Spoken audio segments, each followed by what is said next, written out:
ಭಟ್ಕಳಕ್ಕೆ ಹೋದಾಗ ನಾನು ಮನೆಯಲ್ಲಿ ರೆಡಿಯಾಗಿ ಒಬ್ರಿಗೋಸ್ಕರ ವೇಟಿಂಗು.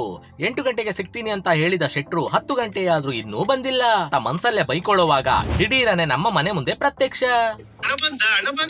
ಆಮೇಲೆ ಕುಂದಾಪುರದಿಂದ ಹೊರಟು ಯಾವುದೇ ಬೀಚ್ಗೂ ಕಮ್ಮಿ ಇಲ್ಲ, ನಮ್ಮೂರ ಮರವಂತಿಯ ದೊಡ್ಡ ಬೀಚ್ ಅನ್ನು ಕಣ್ತುಂಬಿಕೊಂಡು ನಾವು ಬಂದಿದ್ದೆ ಭಟ್ಕಳ. ನಮ್ಮೂರಲ್ಲಿ ಸಣ್ಣ ಸಪುರ ಹಾಡಿ ಗುಡ್ಡಿ ರೋಡಲ್ಲೂ ಹೆಲ್ಮೆಟ್ ಇಲ್ದೆ ಗಾಡಿ ಓಡಿಸೋದು ಪೊಲೀಸರು ಕಂಡ್ರೆ ಫೈನ್ ಹಾಕ್ತಾರೆ. ಆದ್ರೆ ಇಲ್ಲಿ ರಾಜಾರೋಷವಾಗಿ ಎಲ್ಲೆಂದರಲ್ಲಿ ಹೆಲ್ಮೆಟ್ ಇಲ್ದೆ ತ್ರಿಬ್ಬಲ್ ಕೂಡ ಗಾಡಿ ಓಡಿಸಬಹುದು. ಸದ್ಯದಲ್ಲೇ ಒಂದು ಕಂಟಕ ಕಾದಿದೆ.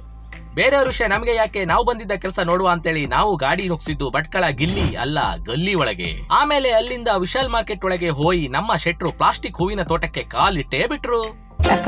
ಅಲ್ಲಿ ಕಣ್ಣಿಗೆ ಕಂಡದ್ದು ಕೈಗೆ ಸಿಕ್ಕದ್ದು ಎಲ್ಲಾ ತಗೊಂಡು ಮ್ಯಾಟ್ ನ ಉದಯವಾಣಿ ಪೇಪರ್ ತರ ಓದೋ ತರ ಓದಿ ಕೊನೆಗೆ ದೊಡ್ಡ ಮಗು ಚಿಕ್ಕ ಮಗುವಿಗೆ ಗದೆ ತಗೊಂಡು ರಾಯಲ್ ಹೋಟೆಲ್ ಒಳಗೆ ಹೋಗಿ ವೆಜ್ ಊಟ ಮಾಡಿ ಸ್ವಲ್ಪ ರೆಸ್ಟ್ ಮಾಡ್ತಾ ಇರುವಾಗ ಒಂದು ಕಾಲ್ ಬಂತು, ಅರ್ಜೆಂಟ್ ಆಗಿ ಭಟ್ಕಳ ಬಂದರ್ ಹತ್ರ ಬನ್ನಿ ಅಂತೇಳಿ. ಅದಕ್ಕೆ ನಾವು ಅಲ್ಲಿಂದ ಬಂದರ್ ಹತ್ರ ಹೋಗಿ ನಾವು ಬಂದ ಕೆಲಸ ಎಲ್ಲಾ ಮುಗಿಸ್ಕೊಂಡು ಇನ್ನೇನಿಲ್ಲ ಭಟ್ಕಳಕ್ಕೆ ಬಾಯ್ ಅಂತ ಹೇಳಿ ನಾವು ಕುಂದಾಪುರ ಕಡೆಗೆ ಹೊರಡೋಕೆ ರೆಡಿ ಆಯ್ತು.